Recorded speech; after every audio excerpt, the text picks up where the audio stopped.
kita ketemu lagi di hari kedua training strategi adaptasi organisasi masyarakat sipil untuk keberlanjutan.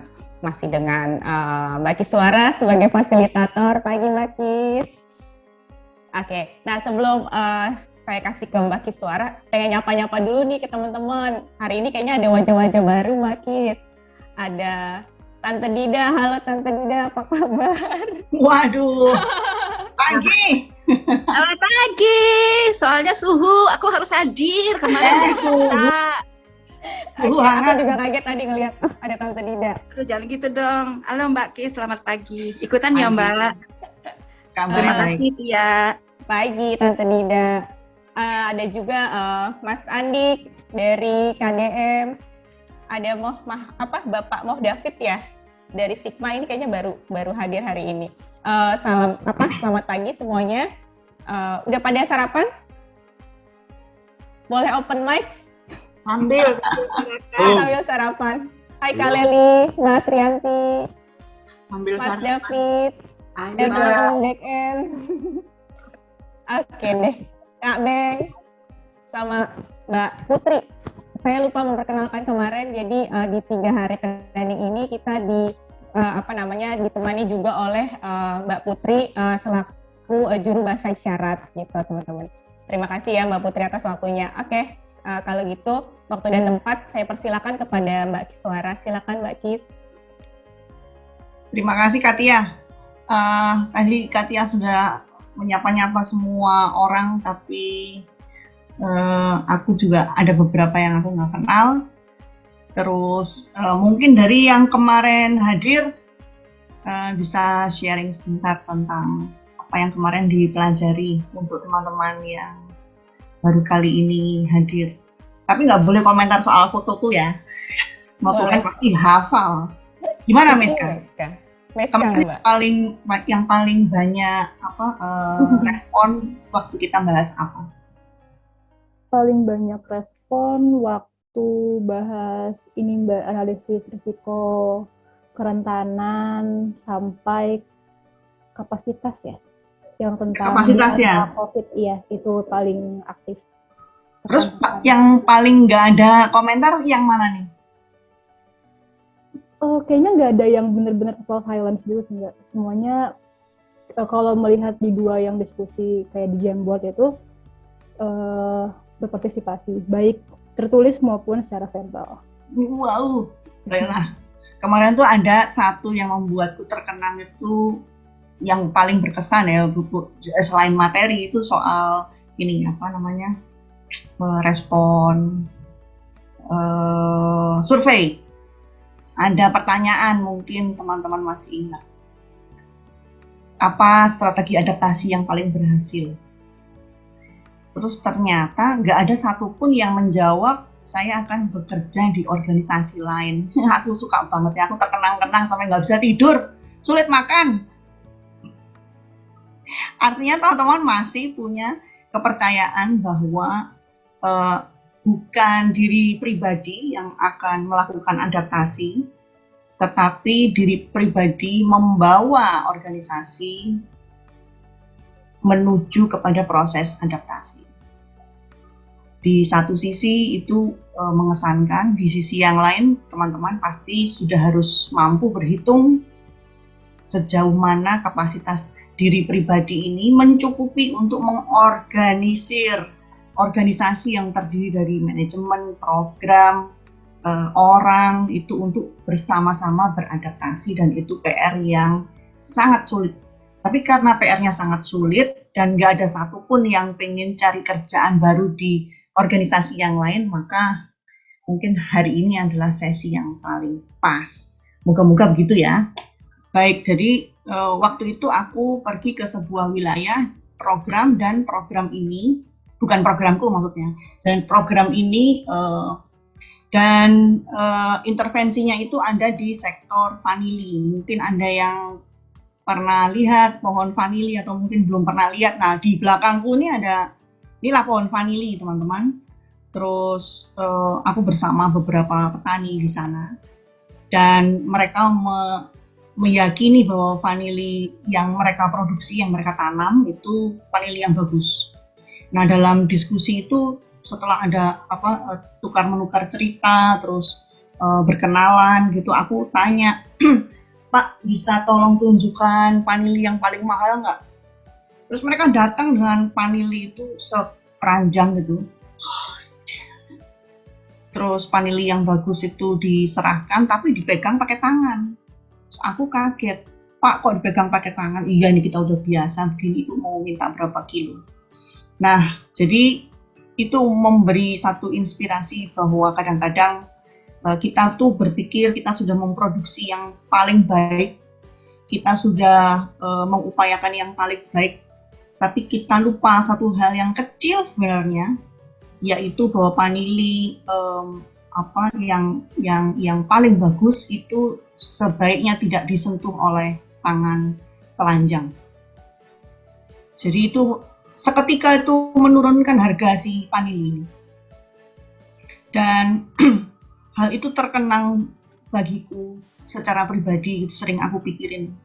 Dan kadang-kadang itu menjadi teringat kembali. Jadi pesan di balik foto ini sebenarnya bahwa kalau teman-teman memang sudah mengupayakan yang terbaik, terutama di organisasi, di program, merawat diri pribadi, jangan lupa bahwa teman-teman juga harus tidak lupa dengan hal-hal yang. Dan pada waktu sekarang ini tidak banyak organisasi yang memiliki ketertarikan, terutama di teman-teman LSM, kecuali yang memang berfokus pada ekonomi atau kegiatan-kegiatan ekonomi. Jadi rantai nilai itu relatif nggak terlalu populer. Karena itu saya ingin membawa teman-teman dengan latar belakang apapun untuk mencoba mengkaitkan antara triple nexus dengan rantai nilai. Ada yang bisa menyampaikan sekalimat atau dua kalimat rantai nilai itu apa, rantai pasok itu apa? Ya, kenalkan saya Irianto Yakobus dari Kipra Papua, Yayasan Konsultasi Independen Pemberdayaan Rakyat Papua. Mohon maaf, kemarin saya ingin ikut di hari pertama, cuma karena ada sidang Komisi Informasi, jadi saya tidak bisa ikut. Nah, baru saat ini bisa ikut. Terima kasih. Nah, pemahaman saya tentang rantai nilai itu adalah dari hulu sampai hilir. Artinya dari mulai persiapan kondisi, kalau kita kaitkan dengan vanili ini adalah mempersiapkan pengorganisasian di tingkat petani, lalu kemudian ya pembukaan lahan, penanaman, kemudian sampai dengan di ujungnya itu adalah pemasaran. Itu yang saya pahami rantai nilai itu. Terima kasih. Terima kasih, Pak. Baik, saya mau melanjutkan dengan slide berikutnya. Jadi kalau ada pertanyaan terus apa hubungannya dengan triple nexus yang kemarin? Triple nexus itu di hari kemarin itu menyampaikan bahwa kita perlu 3 sektor itu tadi, yaitu sektor pembangunan, sektor humanitarian, dan sektor perdamaian. Dia tidak menjadi satu kesatuan, melainkan dia terpisah-pisah. Sulitnya adalah situasi di Indonesia ini, kita tidak bisa membuatnya menjadi terpisah, karena itu akan kurang efektif dan kurang efisien. Sehingga gagasannya adalah menyeimbangkan antara nexus atau persinggungan antara sektor dengan perspektif kemanusiaan, perdamaian, dan pembangunan. Nah, di dalam setiap nexus itu ada rantai nilai, ada rantai pasok. Jadi misalnya dalam kegiatan kemanusiaan misalnya, di kegiatan kemanusiaan itu pasti ada suatu proses. Mari kita pergi ke Jamboard. Di Jamboard ini akan aku coba share melalui melalui chat. Nanti tolong teman-teman bisa bantu. Ya, apa contoh-contoh sektor dan intervensi di mana dibutuhkan produk dan jasa yang hampir sama. Ada yang bisa memberi contoh, teman-teman? Contoh-contoh sektor dan intervensi kemanusiaan, perdamaian dan pembangunan yang dengan kebutuhan produk dan jasa yang hampir sama, kira-kira apa nih? Aku boleh jawab nggak? Boleh, silakan. Dan minta maaf. Ayo. Jangan itu maaf. Oke, kalau contoh sektor dan intervensi kemanusiaan, perdamaian dan pembangunan dengan kebutuhan produk dan jasa yang hampir sama. Ini boleh salah satu aja atau dua-duanya, Mbak? Boleh, sampaikan Boleh. aja. Oke, aku kalau misalnya untuk produk, mungkin kayak contoh, kayak boleh sebut merek ya, kayak Javara gitu kan, yang dia punya sebuah produk tapi hasil dari penjualannya itu buat ke petani. Itu seperti itu kan sih, Mbak? Oke, aku bisa sebutkan misalnya dia adalah bisa nggak diwakili dengan perusahaan distributor pangan dan minuman. Lalu dari jasa, misalnya nih transportasi. Kalau jasa konsultasi bisa nggak, Mbak? Konsultasi apa, Pak? Konsultasi tentang kesehatan misalnya. Bisa Berarti nggak? konsultan kesehatan? Iya. Konsultan kesehatan.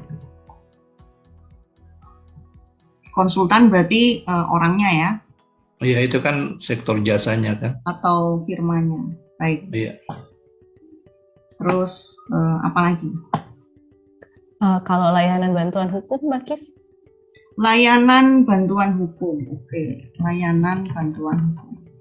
Kira-kira ada layanan bantuan hukum apa yang dibutuhkan pada waktu yang bisa mempertemukan antara kemanusiaan, perdamaian, pembangunan yang kaitannya dengan layanan bantuan hukum. Contohnya apa kira-kira?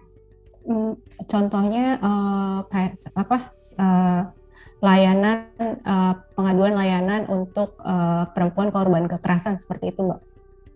Oke, jadi layanan bantuan hukum untuk perempuan korban KDRT dalam situasi bencana. Contoh ya. Ya.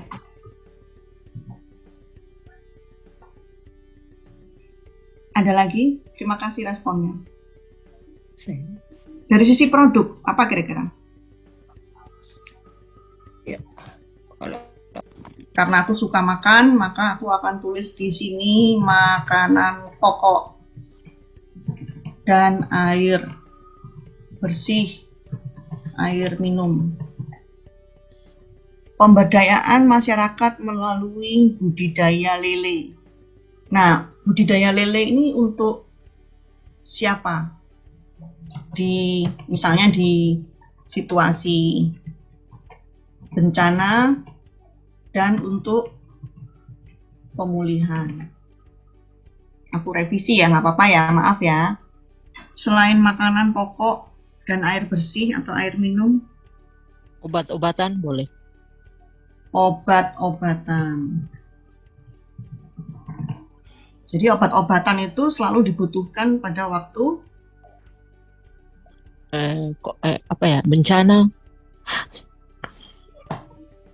ya, jadi dalam situasi krisis kemanusiaan untuk mewujudkan perdamaian di situasi konflik, bahkan di situasi normal yaitu pembangunan, obat-obatan juga dibutuhkan. Baik, terima kasih. Produk telekomunikasi bisa nggak? Telekomunikasi. Itu menjadi bagian yang penting di dalam membangun hubungan. Ya, betul. Telekomunikasi contohnya apa, Pak? Bisa handy-talkie, HP apa? Oke. Iya, seperti itulah. Kalau pemberdayaan nilai tadi itu, mohon maaf tadi suara saya Ini kayaknya ini mikrofonnya. Pemberian tadi itu masuk mana Mbak ya, Mbak Gis ya? Di sini, di bawah jasa, ini, di ya? sektor jasa. Oh benar tadi jasa ya? Ya. Baik, alat telekomunikasi. Nah, jadi teman-teman, apakah saat Anda memberikan contoh seperti ini, apakah kira-kira sudah bisa dipahami premisnya bahwa triple nexus, artinya keterkaitan antara situasi krisis kemanusiaan, perdamaian, dan pembangunan itu kadang-kadang dia memiliki kebutuhan produk dan jasa yang hampir sama. Tentu kalau kita mau elaborasi lebih lanjut, pasti ada yang nggak sama, gitu kan ya. Misalnya, ada yang bisa memberi contoh nggak? Misalnya apa? Yang kira-kira nggak sama. Kira-kira yang tidak sama adalah tujuan, waktu, lalu tata kelola, pendekatan,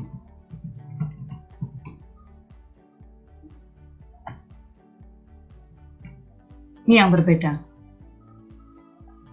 Jadi salah satu ciri pembeda di antara situasi-situasi itu,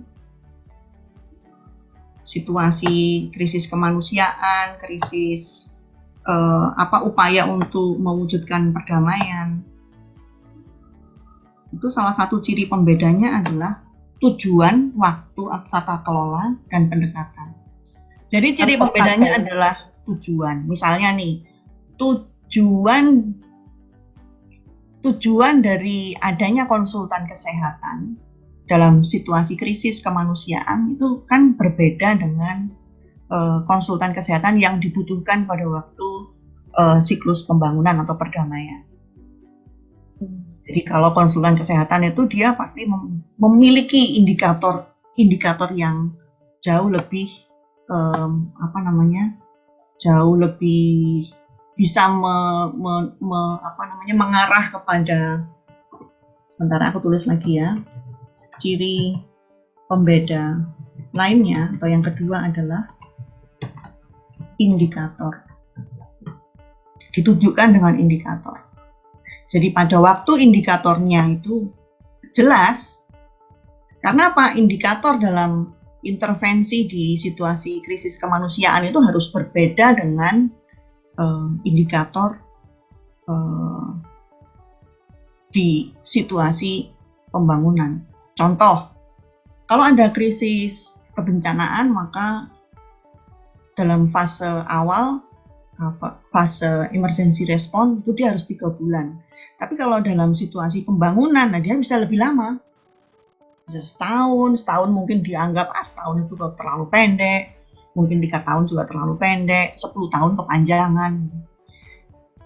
Nah, maka bagaimana cara menyusun program intervensi, yaitu tujuan kita bekerja itu bisa, enaknya kalau kita menggunakan triple nexus, maka kita bisa melihat dengan perspektif yang lebih besar, lebih berjangka panjang. Jadi bukan 3 bulan terus pergi, tapi 3 bulan pertama kita dengan intervensi kemanusiaan, 6 bulan berikutnya kita menjaga stabilisasi, menjaga perdamaian, kemudian dari waktu di bulan ke-12 hingga bulan ke-36 kita membicarakan tentang rehabilitasi pembangunan, bisa melalui rehabilitasi sektor, rehabilitasi jasa, dan lain-lain.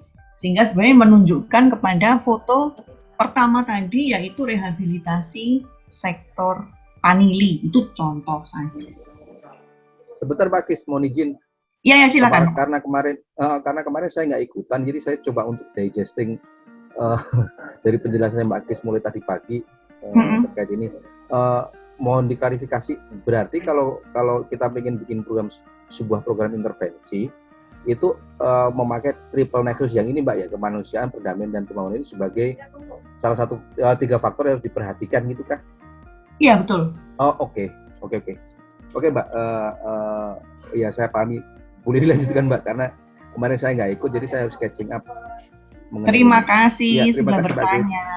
Baik, teman-teman, karena kita sudah punya contohnya, jadi relasi antara triple nexus dengan analisa rantai nilai atau rantai pasok, itu salah satunya adalah karena ingin mendekatkan antara apa yang disebut dengan contoh-contoh di dalam sektor maupun di dalam intervensi. Intervensi itu bentuknya bisa kegiatan.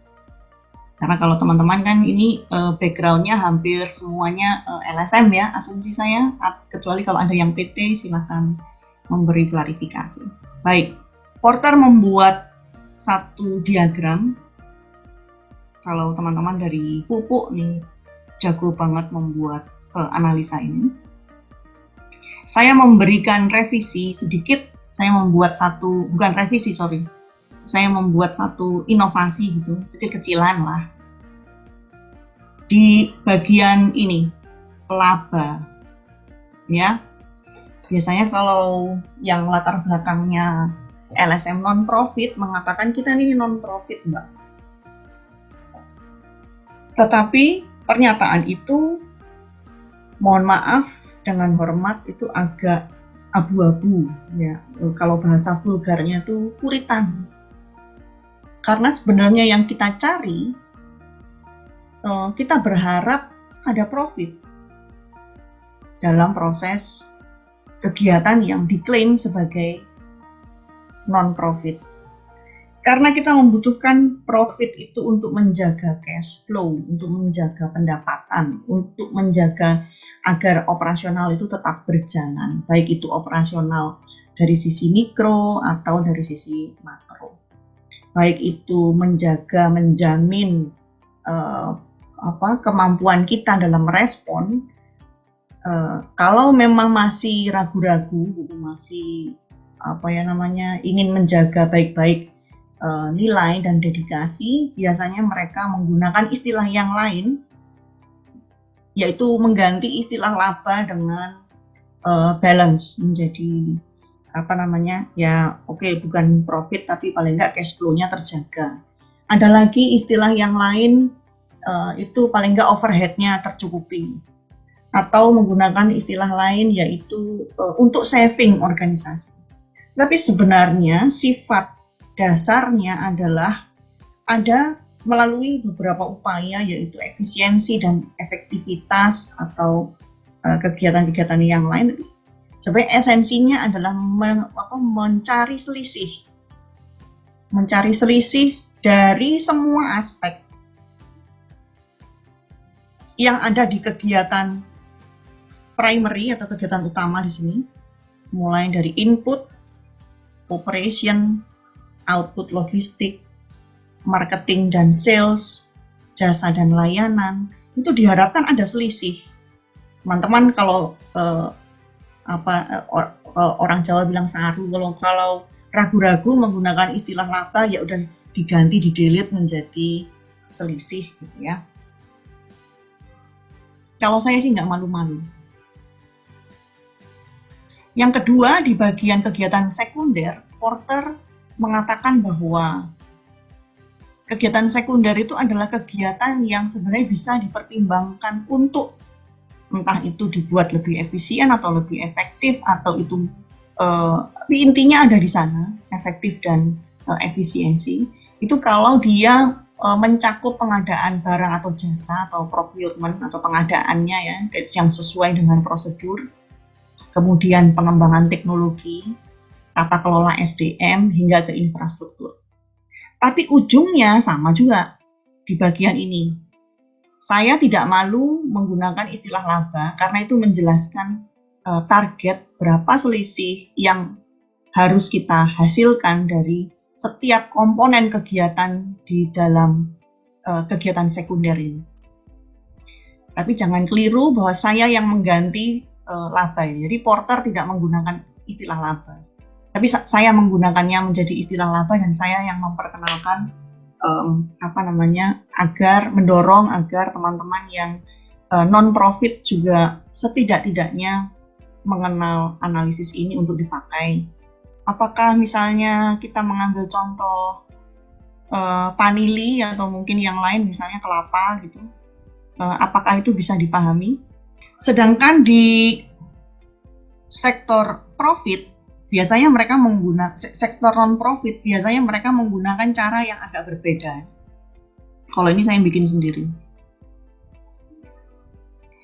Saya memberi istilah ini adalah downstream di biru ini, sementara yang di hijau ini adalah upstream. Mungkin saya di sini ya, di panah yang paling bawah ini mungkin. Tapi saya juga pernah di sini. Saya punya pengalaman di sini. Saya pernah punya pengalaman di sini. Saya punya pengalaman di sini. Tapi kalau saat ini, hari ini ada yang bisa menunjukkan nggak posisi saya di mana? Saya Kiswara Santi. Hari ini saya ada di mana? Di organisasi Mitra Pelaksana, Mbak. Di organisasi Mitra Pelaksana berarti di mana tuh? Di sini? Iya. Di sini ya. Organisasi Mitra Pelaksana yang bagian B.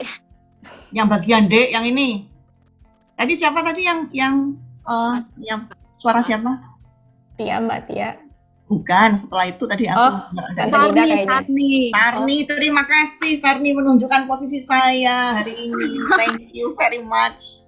Nice to meet you. Benar Sarni, bahwa saya hari ini, saya mungkin malah bukan organisasi ya, tadi saya di sini individu. Saya sebagai individu. Ya, karena saya ada di downstream, ya, saya ada di downstream. Hari ini saya adalah service provider B. Mungkin Ko Evolve di mana nih? Di A, Mbak. A mana? Organisasi penerima hibah atau mitra pelaksana. Mitra utama atau mitra pelaksana ya? Coba dipikirkan baik-baik. Mitra utama, Mbak. Mitra utama berarti di kawasan mana? Downstream atau upstream? Upstream. Oh, wow. Oke, baik. Terima kasih. Ada lagi yang mau memberikan contohnya?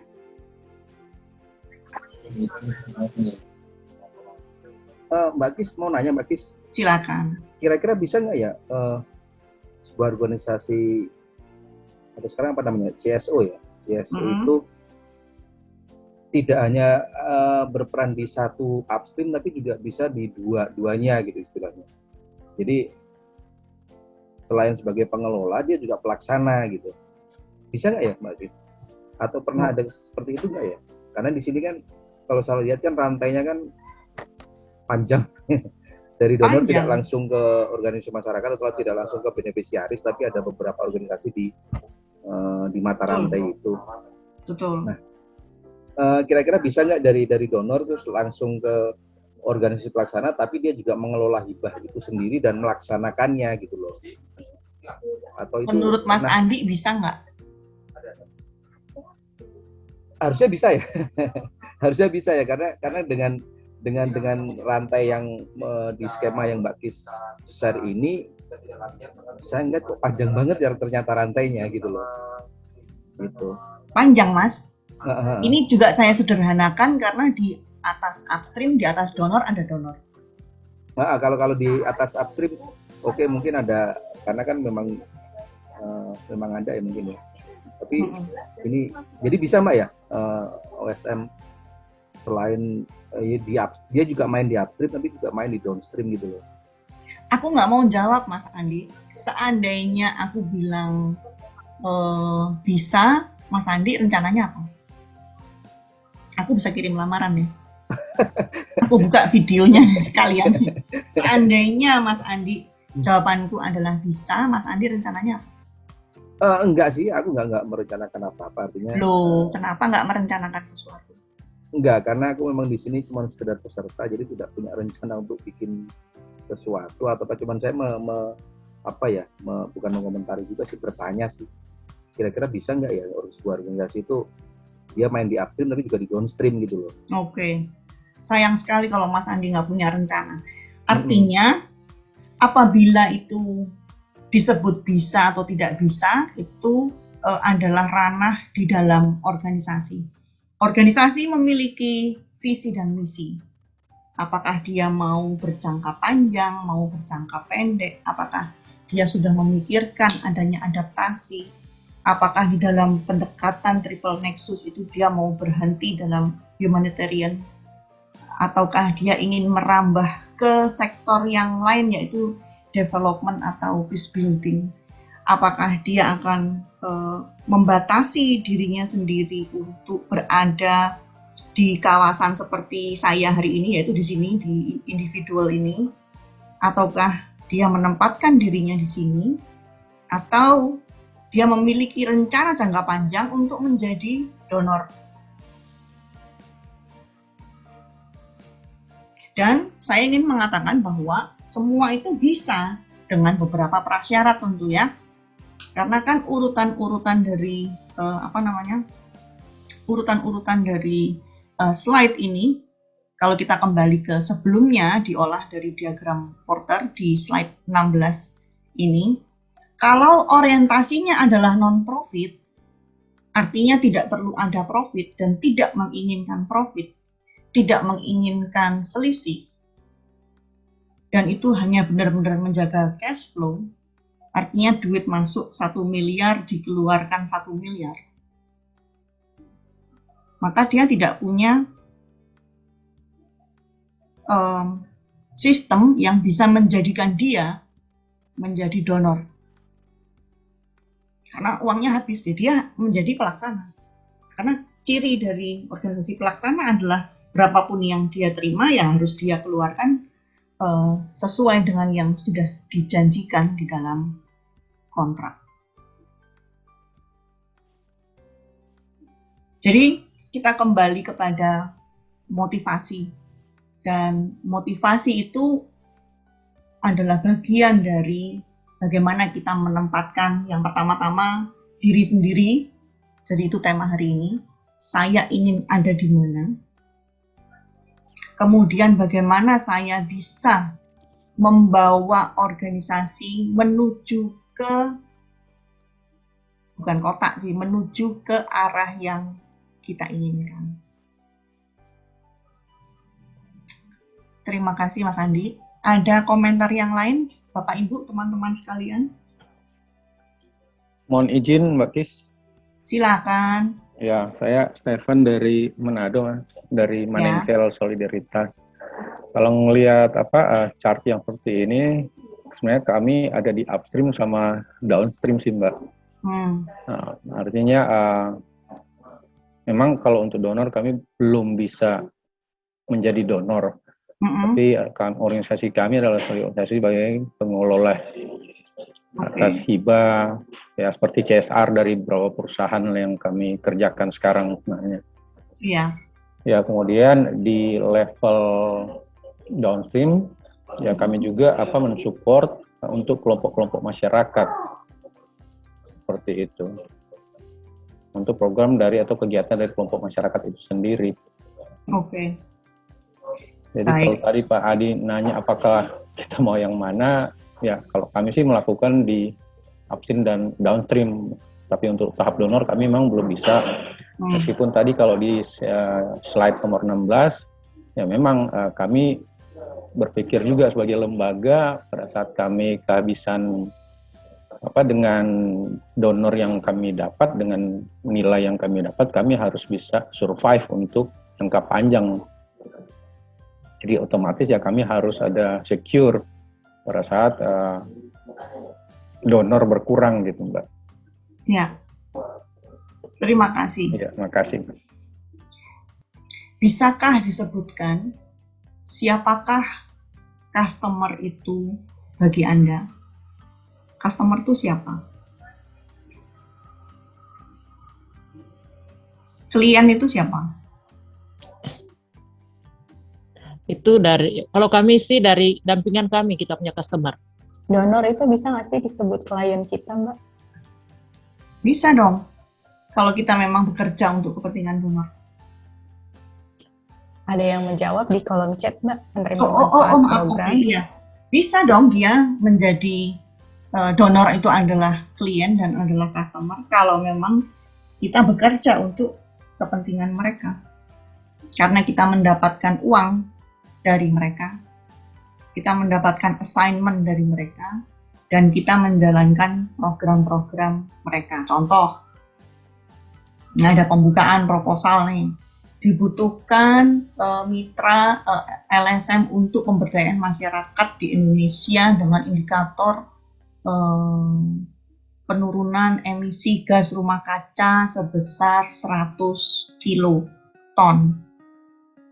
Terus aku apply tuh sama organisasiku. Kita bikin proposal, terus kita menyesuaikan program donor seperti ini, terus kita terapkan, habis itu kita memilih, habis itu aku bikin lokasinya di Maluku Utara. Kemudian di-approve. Karena di-approve, terus aku bekerja di program itu. Maka, ya donor itu siapapun dia, donor X, itu adalah klienku. Dia adalah customerku. Tapi kalau kita ada dalam situasi di mana organisasi kita itu adalah organisasi masyarakat yang menghidupi kita, masyarakat memberikan imbal balik berupa manfaat, terus mereka mengirimkan misalnya beras, gula untuk kebutuhan kita, ya donornya adalah masyarakat. Kita bekerja untuk kepentingan masyarakat. Ada catatan lain nggak di chat? Ada Mbak dari Mbak Jessica, dia bilang penerima manfaat program adalah customer dan juga donor. Kalau dari Kak Chua, penerima manfaat program itu adalah kliennya. Dari Kak Eva Lestari, ini customer adalah dampingan. Dari Kak Nining Hasanah, masyarakat bisa individu maupun kelompok atau kelompok tani atau nelayan gitu Mbak. Ya, oke. Terima kasih responnya teman-teman. Jadi kalau gambaran ini disebut sebagai downstream dan upstream, sedangkan kemudian dalam faktanya bagi teman-teman organisasi masyarakat di lokasi D ini adalah donornya, dia naik posisinya dari organisasi masyarakat di downstream, dia naik ke donor karena dia memberikan imbal balik secara keuangan maupun secara non finansial, artinya in kind, maka dia adalah klien atau customer. Karena ciri-ciri perbedaannya menjadi sangat sempit, apalagi kalau kita bandingkan antara supply chain atau rantai nilai di antara kedua jenis organisasi ini yang karakternya beda. Yang satu dia adalah profit oriented, sementara yang satu orientasinya agak beda. Sekarang mari kita coba memposisikan, tadi sudah ada beberapa respon. Kita ada di Jamboard, di kodenya di D2.1, di mana saya berada. Saya mau stop sharing, tapi sebelumnya saya juga mau memberi pengantar bahwa di dalam Jamboard ini nanti teman-teman akan diminta untuk menunjukkan, Anda bisa memberikan contoh gambar Anda ada di mana menggunakan analisa rantai nilai. Jadi ini untuk teman-teman yang organisasi profit, sementara yang di sini ini organisasi non-profit. Tapi saya nggak tahu apakah berapa banyak orang yang memang mewakili organisasi profit atau non-profit. Bisa disampaikan nggak? Apakah Anda mau kerja bersama-sama di organisasi profit atau yang di non-profit? Ini kebetulan masih ada 2 orang yang hadir di Jamboard. Saya menunggu Anda yang lain. Teman-teman yang di kelompok organisasi non-profit ini contohnya, disebut KNH. Oke. Dari KNH ke mana? Mbak, maaf, ini for profit atau non-profit, Mbak? Yang di slide 2 non-profit. Slide 2 non-profit. Kalau slide 1 for profit. Iya. Makasih, Mbak. Mbak Kis. Yes. Saya kan pakai handphone nih, jadi saya isi di kolom chat ya. Oke. Kalau di situ ada kertas, ada kertas, gambar di situ, nanti kirim ke WhatsApp ke panitia. Mau tanya Mbak Kis, ini yang analisis supply chain itu kan yang slide yang tadi terakhir ya. Kalau yang awal tadi yang ada laba-laba itu masukin juga ke proses ini, Mbak? Boleh, kalau memang karakter organisasinya for profit. Oh, yang tadi untuk for profit ya yang pertama ya? Kalau yang di slide 1 untuk yang profit, kalau yang di slide 2 non-profit. Iya. Kalau non-profit pakainya berarti yang tadi waktu yang Mbak jelaskan tuh yang upstream downstream itu. Yes. Oh, oke. Kalau salah nggak apa-apa, nanti kita diskusikan bersama-sama. Pokoknya ada pertanyaan. Mbak Kiswara, perbedaan lembaga pengelola hibah dan pelaksana itu apa ya? Oke. Kalau pengelola hibah berarti dia mengelola uang. Kalau dia pelaksana ya berarti dia melaksanakan program yang didanai oleh si pengelola hibah itu. Jadi istilah lainnya kalau lembaga pengelola hibah itu adalah intermediary. Kalau pelaksana itu adalah implementing. Semoga bisa menjawab, Jessica. Maaf kalau jawabannya telat ya. Ada pertanyaan, Mbak, kalau kita dapat langsung dari donor, apakah kita bisa disebut pelaksana dan pengelola? Ya, bisa kalau Anda memang organisasi ini memang langsung dapat dari donor, kemudian untuk langsung dilaksanakan. Tapi sekaligus juga mengelola dana hibah, artinya organisasi ini tampaknya adalah intermediary termasuk, tapi juga implementing. Oh, ini ada komen Mbak Kis. Saya coba tadi lewat chat WA. Ya. Mbak siapa ya yang 0812? Belakangnya 485. Dia mengirimkan gambar struktur yang sudah saya masukkan ke Jamboard dan dia bilang, saya coba membuat struktur sederhana dulu, perlu ditambahkan apa lagi ya untuk perbaikan, begitu Mbak. Oke. Oh, ini Mas Adi udah selesai yang untuk profit. Baik, Mas Adi mau menyampaikan duluan. Ini gambar tentang apa, Mas? Boleh, Mbak. Mungkin bisa Mbak, di situ, Mbak. Di slide pertama. Iya. Oke, ini sederhana sih, Mbak. Nggak ribet. Posisi mitra pelaksana itu sebagai penerima hibah, pengelola hibah, juga pelaksana hibah. Bentuk bisa ini bentuk bisa menggunakan non-profit maupun profit oriented sebenarnya. Tinggal bagaimana objektif atau visi dari organisasi tersebut. Prinsipnya adalah donor investor modal itu bisa didapatkan dari pihak lain, tidak harus dari perusahaan atau investor. Bahkan bentuk organisasi koperasi bisa menjadi bagian di proses ini. Dan si mitra pelaksana ini entah itu koperasi, entah itu organisasi dalam tanda kutip non-profit atau nirlaba atau perusahaan atau apapun itu, dia akan menguasai lebih banyak di 3 level, di produksi, distribusi, dan konsumsi. Konsumsi dalam artian bukan pada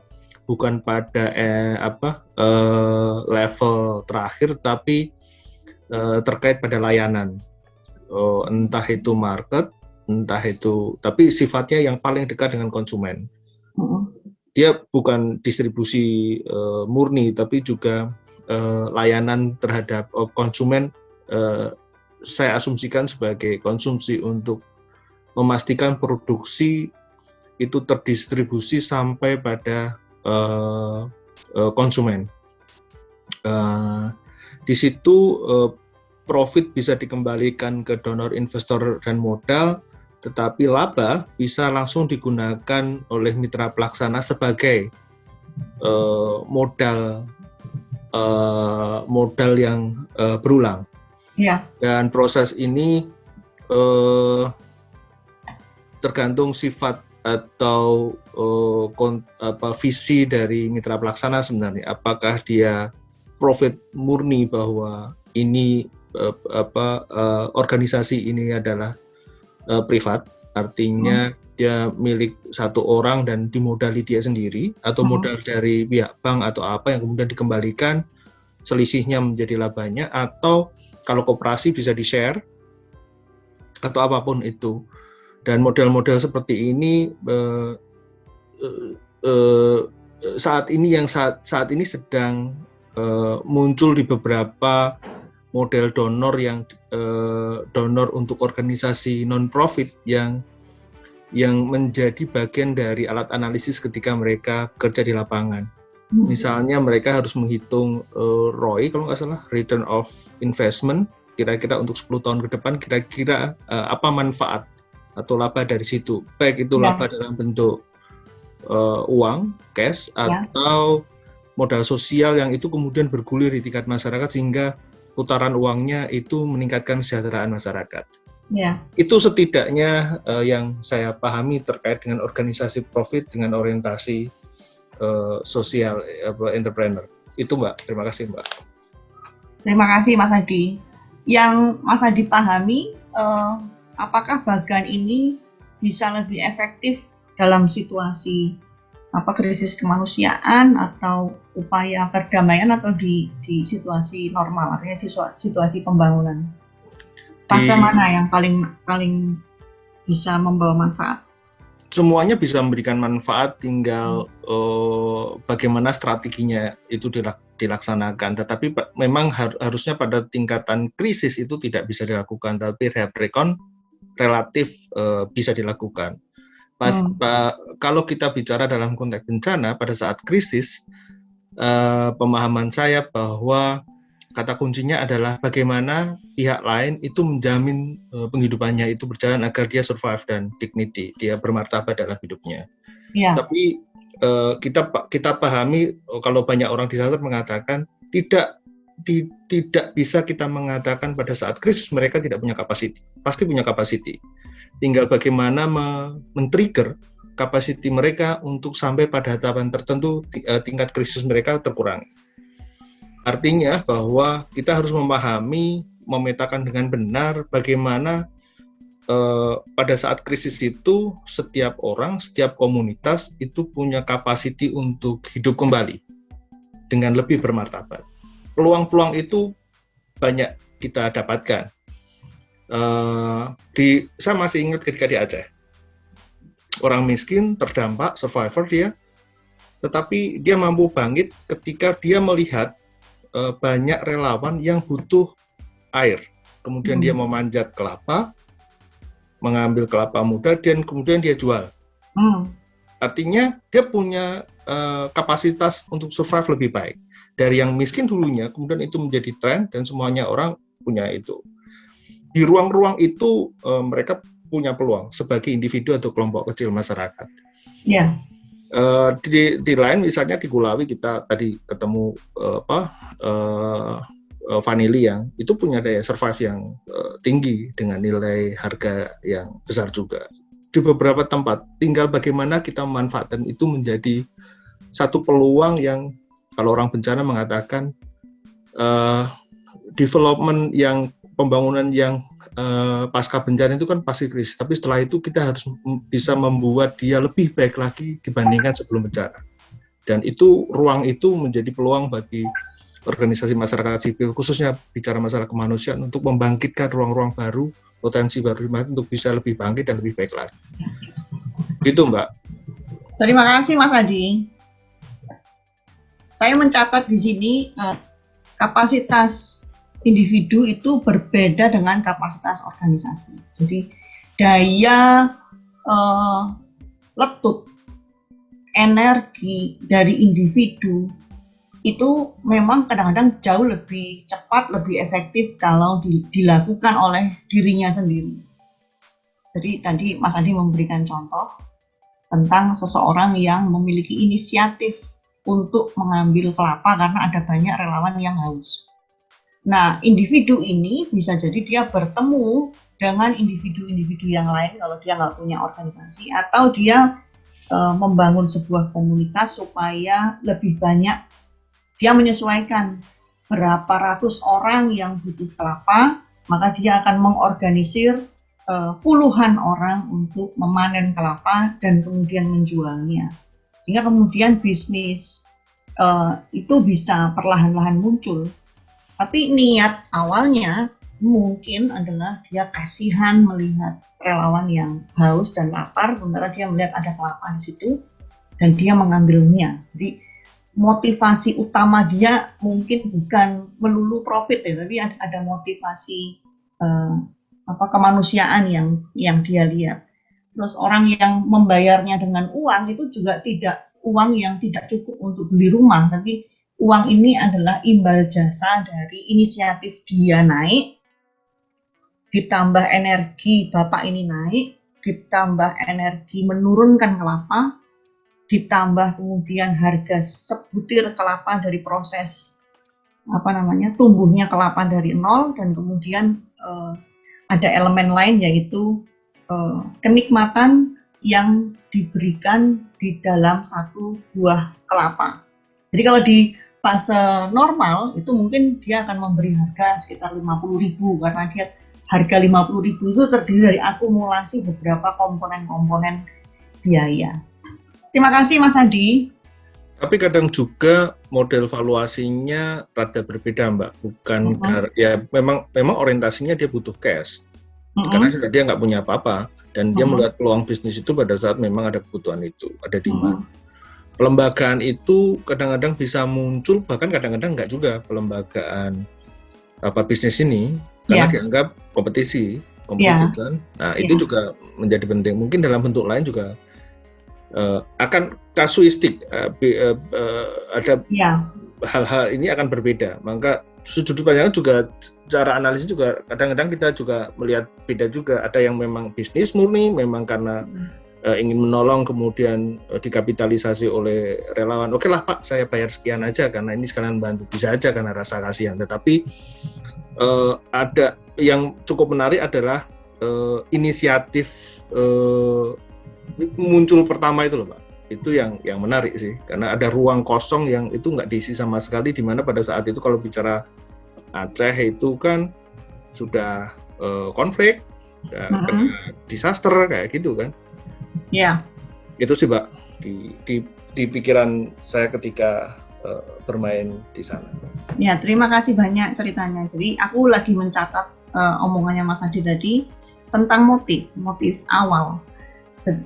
Jadi motif awal itu bisnis murni berbasis cost structure dan intuisi untuk mendapatkan laba, sedangkan bisnis sosial, atau mungkin teman-teman ada yang agak alergi mendengar kata bisnis, sedangkan bisnis sosial itu dia tidak melulu berbasis pada cost structure ya. Jadi ada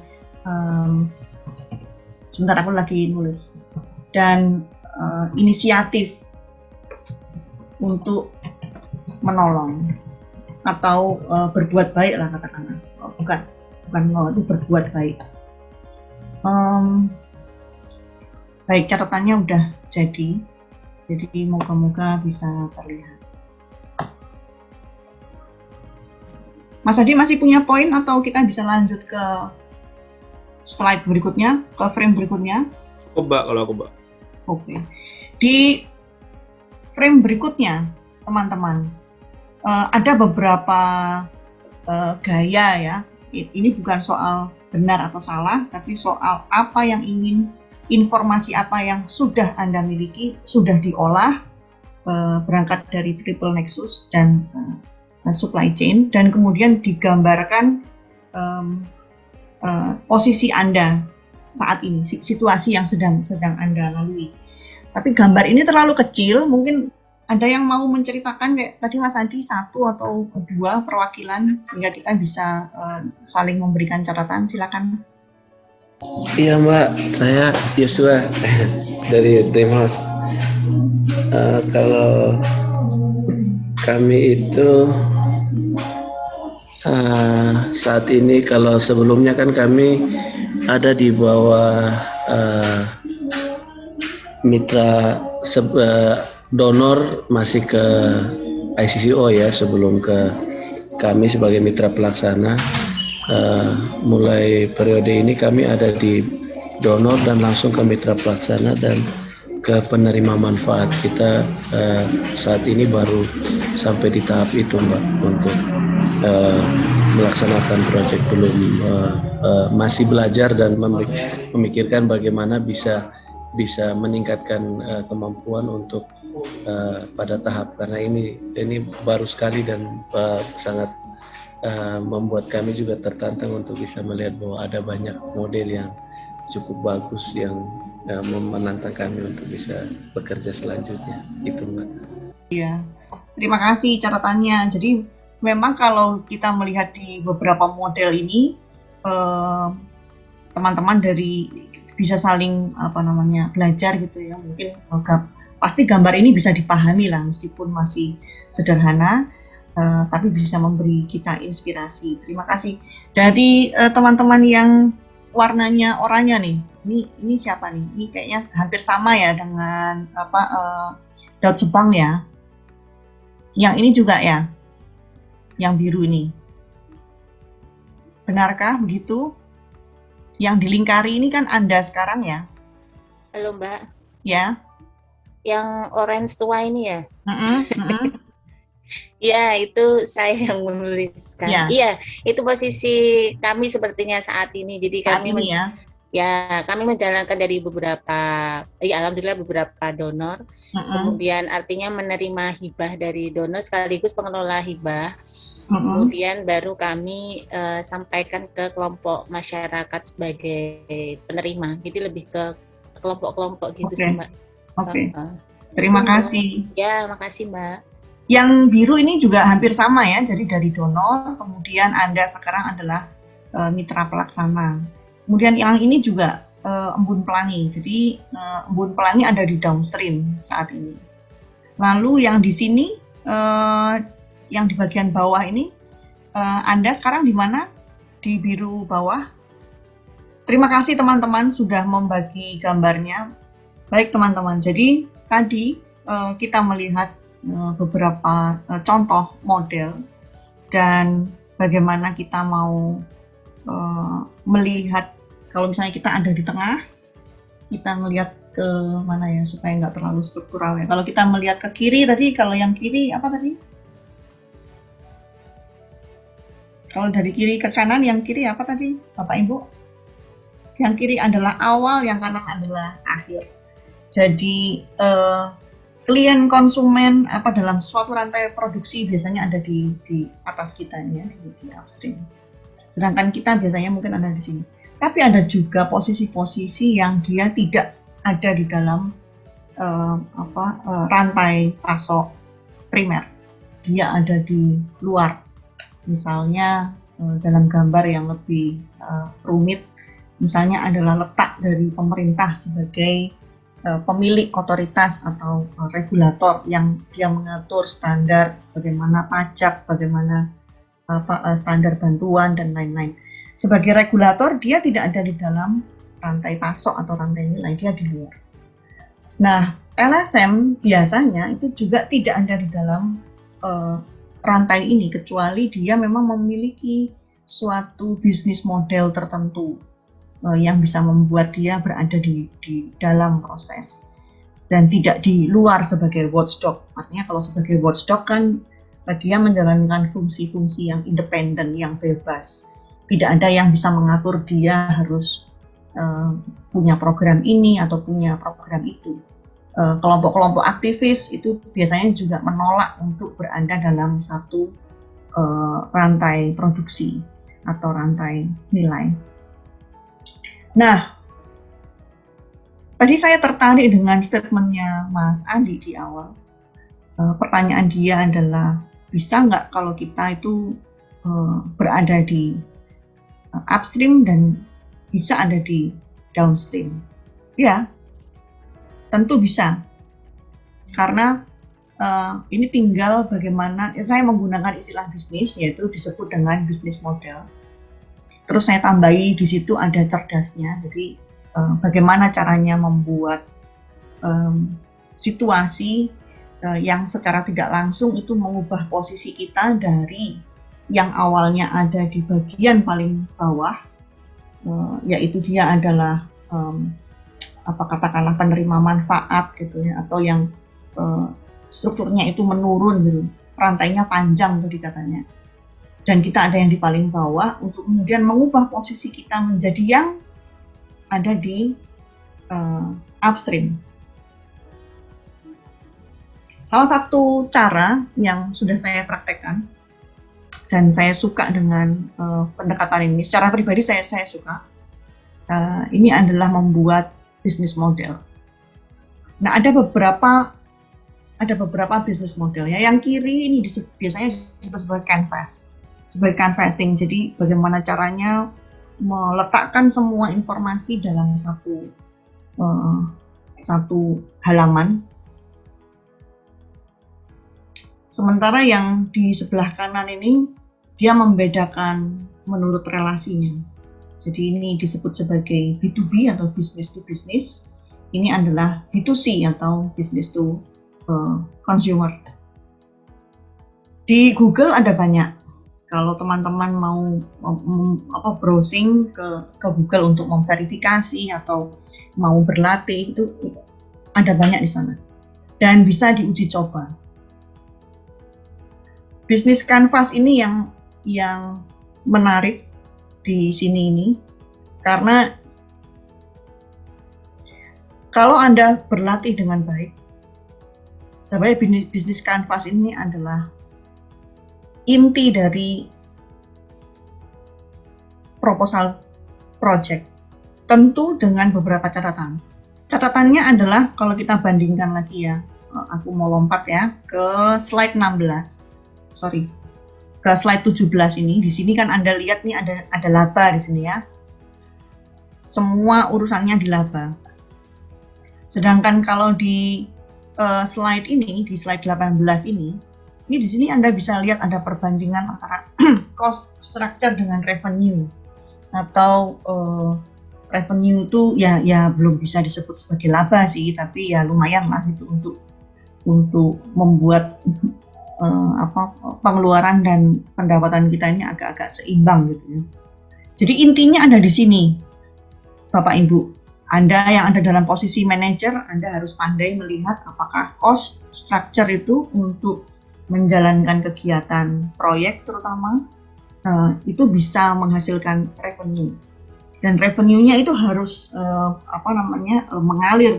Dia bukan revenue dalam arti masih hutang sehingga harus ditagih gitu, bukan yang kayak gitu, tapi yang benar-benar bisa dilihat, bisa uang kan kadang-kadang nggak bisa dilihat ya. Kalau uang di bank kan kita yang melihat angkanya gitu dan feelingnya nambah nih, tapi paling nggak ada revenue di sana. Nah, apa sih di komponen-komponen ini? Anda bisa mulai dengan key partners. Anda harus mampu menentukan yang disebut key partners itu apa. Definisinya tergantung organisasi. Ada organisasi yang ya pokoknya ada ADART gitu, terus dia kelihatannya aktif gitu. Nah, itu bisa disebut key partners. Tapi Anda juga harus mampu membedakan dari setiap satu partner kunci itu aktivitas kuncinya apa. Kemudian key resources-nya apa, sumber daya inti yang dibutuhkan untuk menjalin atau untuk mengikat kerjasama antara mitra dengan kegiatan itu apa? Sumber dayanya apa? Kemudian value proposition itu dari Anda sendiri, dari saya, dari Anda itu yang Anda tawarkan apa di sini. Lalu bagaimana Anda mengelola customer relationship supaya Anda dan donor itu relasinya baik. Kalau di perusahaan kan kalau ulang tahun kasih ucapan selamat ulang tahun gitu, terus kayak misalnya Kementerian Kesehatan ini tiba-tiba udah ngasih aku SMS mau bepergian ya jangan lupa ya tes ini gitu. Nah itu customer relationship. Sedangkan di bawahnya ini adalah channel. Channelnya adalah opsi, pilihan-pilihan bagaimana Anda mau mengelola customer relationship, apakah melalui WhatsApp atau nge-follow Instagramnya atau ya kadang-kadang kita nge-like update Facebooknya gitu. Karena itu akan membuat Anda selalu ada dalam radar si donor ini. Atau Anda aktif mengirim undangan, hadir atau enggak hadir itu urusan lain. Yang penting ayo datang, aku punya kegiatan nih gitu. Atau sesekali Anda mengundang, menawarkan aku tanggal sekian sampai tanggal sekian aku ada di Jakarta misalnya, atau aku lagi ada di Medan, mau ketemu atau enggak. Itu semua maintenance. Kemudian di bagian di customer segment ini Anda bisa memberi catatan bagian apa yang secara indikator proyek itu dia harus punya keterikatan. Nah, kalau ini dibandingkan dengan diagram work plan gitu ya, terus pakai metode result based atau menggunakan 4x4 log frame atau menggunakan theory of change, pada dasarnya tidak ada yang bisa menunjukkan korelasi antara biaya kegiatan dengan revenue. Tidak ada yang lebih efektif daripada bisnis kanvas. Paling tidak itu menurut pengalaman saya. Kalau teman-teman udah terbiasa bikin work plan kan, dia terdiri dari satu bagan gitu ya, yang harus dibaca dari kiri ke kanan, terus angkanya fontnya itu semakin kecil gitu, dan harus teliti, ada kode-kode yang rumit. Pakai theory of change juga gitu, alurnya seolah-olah kita benar-benar bisa mengkontrol perubahan sosial dan seterusnya. Nah, tetapi kembali ke statement tadi saya, nggak ada yang lebih efektif daripada bisnis canvas, terutama untuk di level manajer ke atas. Bisnis canvas ini nanti bisa diimplementasikan di dalam relasi, setiap lingkaran-lingkaran, relasi-relasi yang ada di dalam key partners ini tadi. Jadi katakanlah misalnya LSMA ingin bertemu dengan perusahaan provider Telkom misalnya, dia bisa memberi satu pitch, bisa menyampaikan tawaran kepada Telkomsel. Aku LSM punya 4 juta anggota. 4 juta anggota ini adalah aset. Telkomsel punya program apa untuk dikerjasamakan dengan 4 juta anggota LSM-ku? Ada juga model yang anggota LSM-nya cuma 3. Kemudian dia bikin presentasi di lembaga donor. Dia mengatakan bahwa aku cuma punya 3, tapi aku punya daya jangkau, daya pengaruh sampai ke 36 provinsi di Indonesia. Nah, informasi-informasi itu teman-teman di dalam bisnis canvas ini, dia kayak saya tulis di situ itu, dia nggak kaku, dia sifatnya sementara, tergantung siapa yang mau ditarget, tujuan kita apa, dan apakah kalau nanti kita menemukan satu informasi baru, ada inovasi baru, aku mau ngubah nih gitu. Dan dia menunjukkan relasi interkoneksi antar satu aktor dengan aktor-aktor yang lain, meskipun di situ nggak boleh ada transaksi keuangan. Contoh, Anda bikin undangan ke Menteri X, kan itu nggak boleh dibayar kan ya, dia punya tanggung jawab sosial untuk memberikan peningkatan kapasitas masyarakat. Jadi nggak ada transaksi keuangan di situ. Tetapi menggunakan bisnis canvassing ini, Anda juga bisa mengolahnya menjadi semacam alat untuk monitoring. Jadi kalau key partner ini Kementerian X, kegiatan kuncinya itu ada 3, yaitu dia harus jadi seminar, dia harus baca TOR, kemudian dia ngasih input 1 paragraf misalnya. Kemudian key resources-nya adalah ya kita menggunakan 1 kali seminar, 1 kali FGD dan seterusnya dan seterusnya.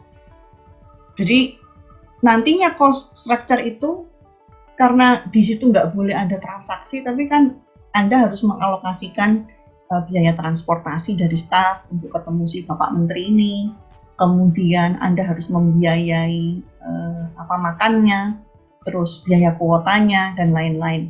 Nah, revenue-nya, kalau kita bicara relasi yang non keuangan, ya revenue-nya haruslah misalnya nih targetnya paling nggak sih Bapak Menteri mengirim respon 1 paragraf terhadap kebijakan yang kita ingin pengaruhi, atau si Bapak Menteri mengatakan dia mengirim sinyal bahwa bisa kita ada kemitraan terbuka di tahun sekian, bulan sekian. Nah, jadi teman-teman, ini adalah salah satu cara yang bisa dipakai menggunakan bisnis Canvas. Anda bisa berlatih sendiri, main-main di situ, apa yang harus diisi dan siapa yang harus mengisinya. Sekarang kita ke Jamboard lagi. Kita ingin memastikan apakah kita itu mengetahui apa yang kita kerjakan. Ya tahu lah Mbak, kalau nggak ngapain ngerjain gini, iya betul. Tapi apakah setelah ada triple nexus, setelah ada supply chain, setelah ada kita mengetahui bahwa di dalam rantai nilai itu ternyata kita ada yang di paling bawah, gitu. Terus dengan harapan kita sebenarnya ingin bepergian naik ke upstream, gimana sih rasanya menjadi donor gitu. Maka ada banyak organisasi yang bisa membantu kita menuju pentahapan-pentahapan, 1 tahap dikit naik dikit, naik dikit, naik dikit gitu. Karena itu mari kita ke Jamboard. Yang ingin saya tawarkan, teman-teman,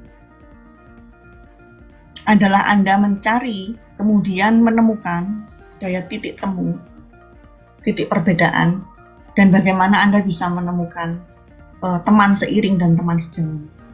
Anda bisa tulis di sini menggunakan cara yang tadi, menggunakan sticky notes. Kali ini nggak ada aturan apakah warnanya biru atau merah, terserah. Tapi tolong pikirkan dengan baik apa artinya pernyataan ini. Anda bisa berlatih menjawab dengan 1 kalimat berisi 3 substansi, tapi Anda juga bisa menjawab 1 box hanya 1 substansi. Ini di frame yang pertama. Frame yang kedua, kalau teman-teman bepergian kemudian diklik, ada ini tanda panahnya ini, frame berikutnya. Saya sekarang ada di frame kedua. Ini pertanyaan kepada teman-teman yang punya usaha bisnis saat ini. Pertanyaannya adalah, apakah usaha bisnis Anda juga layak mendapatkan dana hibah? Karena biasanya kan kalau dana hibah itu untuk yang organisasi non-profit, sehingga orang tuh sampai hari ini ada 500.000 organisasi non-profit yang terdaftar di Kementerian Dalam Negeri. Sehingga nggak cuma pemerintah, donor juga bingung mau mendanai yang mana yang dengan begitu banyaknya LSM. Nah, apakah usaha bisnis Anda juga layak mendapatkan dana hibah? Terus manfaatnya kalau Anda punya bisnis saat ini, manfaatnya apa bagi publik? Kok si dunia bisnis ini layak mendapatkan dana hibah. Baik, terima kasih teman-teman. Mari kita isi di situ. Baik, teman-teman, ini untuk menjaga ini namanya mitigasi. Baik, sektor profit dan orientasi profit tadi. Ini berorientasi kemana nih? Kita bisa menyampaikan saja. Silakan open mic, dibuka juga videonya. Mengapa LSM berhak menerima dana publik? Menerima dana hibah? Yang pertama, dia bekerja untuk tanggung jawab publik, ranah tanggung jawab publik, lebih pada jasa. Sebenarnya saya ingin mengatakan pertanyaan 1 dan 2 itu jawabannya semua sumber tidak ada masalah, tergantung organisasi, prinsip-prinsip organisasinya yang digunakan dalam bekerja. Karena layanannya adalah layanan sosial, layanan ke publik, yang paling penting adalah akuntabilitas terhadap dana tersebut, Pak. Yang ketiga, apakah usaha Anda layak didanai publik dan dana hibah ya, kalau nggak salah. Maaf. Iya. Benar, Pak? Iya. Pertanyaannya kenapa? Kan tadi orientasinya adalah mendapatkan dana hibah ya, dana publik. Tapi kenapa LSM harus didanai? Mas Adi udah jawab. Tapi ada juga pertanyaan kedua tentang apakah sektor profit juga berhak didanai dan mendapatkan dana hibah. Yang kedua, di jawaban saya kalau nggak salah yang terakhir itu, saya menyatakan bahwa jika ada pernyataan logika di situ, jika usaha itu berorientasi pada publik atau barang publik, common good, itu baik kalau itu didanai juga oleh dana publik, karena orientasinya adalah untuk kepentingan masyarakat umum atau untuk kemanusiaan lah.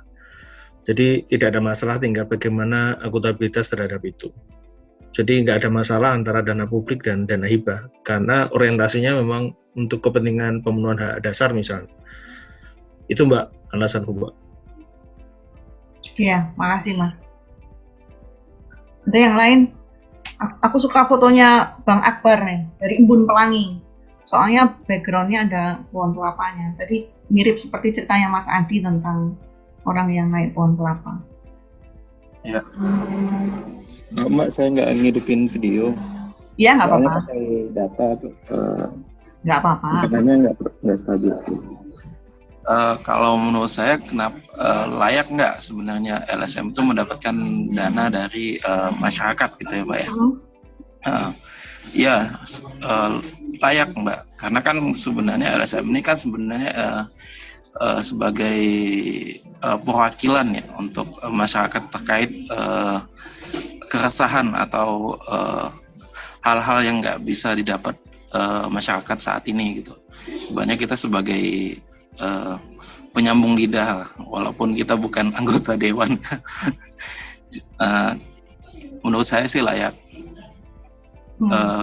Kenapa? Karena juga itu juga untuk kepentingan bersama gitu. Tuh. Kemudian kalau untuk apa nama tadi ya, bisnis ya, didukung oleh apa namanya bisnis. Tadi kedua apa pertanyaannya saya agak. Untuk yang kedua, apakah organisasi bisnis bisa menerima dana hibah? Ya, kalau itu tergantung juga sih Mbak. Kalau memang bisnisnya itu manfaatnya untuk orang banyak misalnya, itu sih layak. Misalnya kayak kita di sini di Batam, misalnya pengelolaan sampah itu kan sebenarnya itu manfaatnya untuk orang banyak kan. Ibaratnya sampah itu dikelola, kemudian bisa menghasilkan daya jual juga, kemudian juga bisa diolah kembali jadi apa nilai gunanya gitu. Tergantung ini sih jenis bisnisnya Mbak. Itu sih dari saya. Makasih. Terima kasih. Kalau menurut saya memang LSM itu perlu mendapat dukungan dari masyarakat atau publik gitu kan, karena biar publik juga terlibat dalam kerja-kerja kita untuk pendampingan atau kerja-kerja bersama komunitas gitu, Mbak. Oke. Jadi artinya sejauh kebutuhan publik dan bagaimana memenuhi kebutuhan itu mestinya harus ada alokasi pendanaan, dan karena atau hanya jika LSM itu bekerja untuk pemenuhan kebutuhan publik maka dia seyogianya mendapatkan alokasi pendanaan. Begitu Kak? Ya, kurang lebih ya. Oke. Ada teman-teman yang lain yang mau sharing juga, mau menyampaikan refleksinya di antara dua hal tadi, kenapa LSM harus dapat dana publik, apakah dari sektor bisnis itu juga bisa mendapatkan dana publik atau dana hibah, kira-kira gimana pendapatnya? Kalau yang untuk pertanyaan pertama, kalau untuk sektor non-profit untuk mendapatkan dana publik atau dana hibah itu menurut saya adalah bentuk keterlibatan. Kita kan harus punya kayak public engagement juga ya dengan masyarakat secara umum, dan juga misalnya sektor-sektor swasta dan juga sektor pemerintahan yang sering memberikan dana hibah. Kalau menurut saya dengan semakin banyak pihak yang terlibat untuk dalam program intervensi, baiklah itu bentuknya kerelawanan ataupun bentuknya dalam bentuk pendanaan seperti yang sudah disebutkan dalam pertanyaan itu menunjukkan bahwa memang isu tersebut tuh penting untuk segera dientaskan. Jadi itu tadi sih lebih ke keterlibatan publik dan keterlibatan dari sektor swasta dan pemerintah, karena dalam banyak aspek intervensi itu kan ada kayak 3 pilar kan, masyarakat, pemerintah, sektor swasta juga gitu. Ya. Jadi itu. Kalau yang kedua untuk bisnis, kalau saya mungkin hampir sependapat ya, cuman karena kami tidak pernah berkecimpung di bidang bisnis, tapi kalau misalnya itu bentuknya social enterprise, itu juga menurut saya patut untuk dapat dana hibah gitu. Karena kalau social enterprise itu kan selain profit yang dicari, tapi kan juga ada dampak yang ditimbulkan di masyarakat. Makasih Mbak Kis. Terima kasih banyak. Ya teman-teman, jadi kadang-kadang kita berpikir bahwa hanya karena kita berada di sektor non-privat maka kita berhak mendapatkan dana hibah, karena kita itu nggak mengambil untung. Sedangkan kalau yang mengambil untung ya sebaiknya mereka nggak dapat dana hibah ya, karena mereka sudah dapat profit dari bisnisnya, dari kegiatan-kegiatannya itu. Sehingga ada upaya untuk menekan otoritas yang mengelola dana publik untuk hanya memberikan kepada LSM atau kepada sektor non-profit dan tidak memberikan dana hibah kepada sektor profit. Saya tadi melihat ada beberapa orang yang maksudnya keluar masuk mungkin karena ini ya sinyal atau bagaimana. Tapi saya juga ingin tahu siapa saja yang memang mendaftar untuk, atau bukan mendaftar, maksudnya berpartisipasi dalam proses ini. Tapi sayangnya kadang-kadang aku udah ingat-ingat namanya ini gitu, tapi terus namanya hilang lagi. Ya teman-teman, saya mau membagi di refleksi ini, jadi Anda semua juga bisa mengikuti, membaca atau mendengarkan. Jadi paling tidak kebutuhan publik itu membutuhkan alokasi pendanaan publik. Jika LSM atau sektor non-profit perlu mendapatkan dukungan publik, itu sebenarnya alasannya lebih ke untuk menunjukkan bahwa publik itu sebenarnya perlu terlibat gitu. Cuma kadang-kadang aku juga bingung, apakah keterlibatan publik itu harus lewat uang? Terus apakah ada cara yang lain bagi publik untuk terlibat? Tadi udah dijelaskan ada contoh ya lewat kerelawanan. Dan kerelawanan di dalam Triple Nexus atau pendanaan khususnya di dalam Triple Nexus dan yang ada hubungannya dengan analisis supply chain itu, perbedaan label dalam pendanaan ini, ada yang pendanaan untuk sektor hibah atau yang non hibah itu menjadi kabur gitu. Sehingga kaburnya ini bisa dipakai sebagai manfaat. Mumpung ini kabur batasannya, maka kita perlu mengakses. Tapi ada juga cara-cara gestur yang lain bahwa semakin kabur, semakin saya tidak ingin masuk di dalam wilayah abu-abu itu. Nah, slide saya yang terakhir, teman-teman bisa melihat di sini, ini ada beberapa mobile apps untuk supply chain management.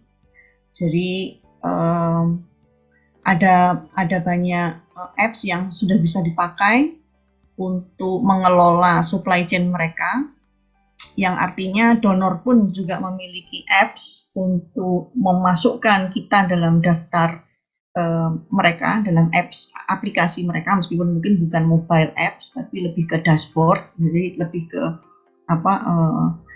data-data yang menetap gitu ya, jadi dashboard di komputer, di awan, di cloud gitu. Ini bisa membantu, mungkin teman-teman bisa terinspirasi dari apps ini untuk membantu kita memahami bahwa donor juga mengetahui siapa kita, meskipun kita merasa kita tahu di mana kita berada gitu. Tapi donor kadang-kadang juga memposisikan kita udah di sini aja gitu, jangan kemana-mana. Jadi penting untuk senantiasa memverifikasi, mereview, mengkonfirmasi apakah kita masih berada di satu tempat yang sama atau kita sudah beranjak ke tempat berikutnya. Kayaknya itu ending saya saat ini. Saya mau stop sharing. Saya mau minta maaf untuk masalah teknis tadi di awal, jadi saya keluar masuk, ada yang terpotong-potong. Semoga teman-teman masih bisa terlibat untuk pertemuan terakhir kita besok. Nah, sekarang ada checkpoint hari ini. Saya kembalikan ke Katia. Di sini ada 3 pertanyaan. Yang pertama, apakah Anda merasa yakin Triple Nexus pembangunan, kemanusiaan, dan perdamaian adalah pendekatan yang aplikatif? Silakan dipilih. Yang kedua, apakah Anda merasakan kebutuhan untuk meningkatkan income pendapatan organisasi?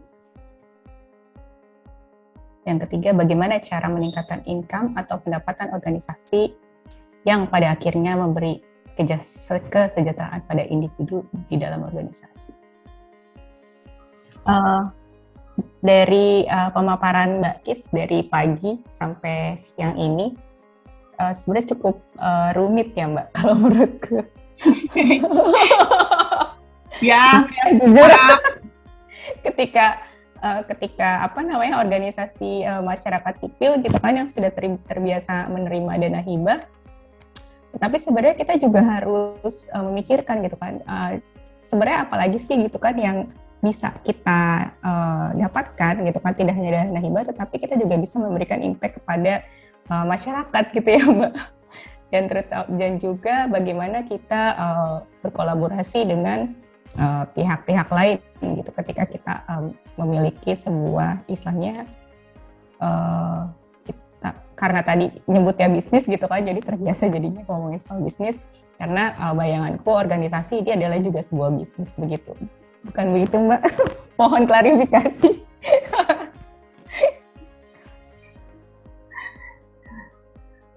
Ada beberapa kadang-kadang kita ingin mendapatkan substansinya, ya kan? Nah, substansinya apa kalau sama ya udah nggak apa-apa sama, tapi kadang-kadang juga kita masih risih gitu untuk menggunakan kata-kata yang orientasinya sangat bisnis. Oke, udah berapa? Oh, terima kasih yang telah mengisi checkpoint sesi 2 hari ini. Oke deh kalau gitu. kita tampilkan besok untuk checkpointnya. Teman-teman boleh dibuka dulu kameranya terakhir sebelum kita closing di hari kedua. Oke, terima kasih semuanya. Makasih Mbak Kis, makasih teman-teman. Terima kasih teman-teman, sampai jumpa besok ya. Tutup. Terima kasih semua, sampai ketemu.